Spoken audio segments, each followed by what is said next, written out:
এসএসসির মামলায় যে মিসলেনিয়াস অ্যাপ্লিকেশন করা হলো, সেই মিসলেনিয়াস অ্যাপ্লিকেশনের নির্দেশের পরে সেই স্কোপ আরও ক্ষুদ্রতর হয়েছে, আরও ক্ষীণতর হয়েছে। তার কারণ খুব পরিষ্কার।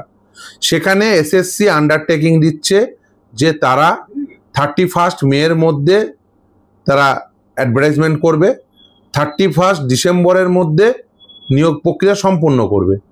এবং শুধু তাই না, সেই নির্দেশ মোতাবেক অলরেডি কিছু শিক্ষক যারা নিজেদের যোগ্য বা বৈধ বলছেন তারা স্কুলে যাচ্ছেন।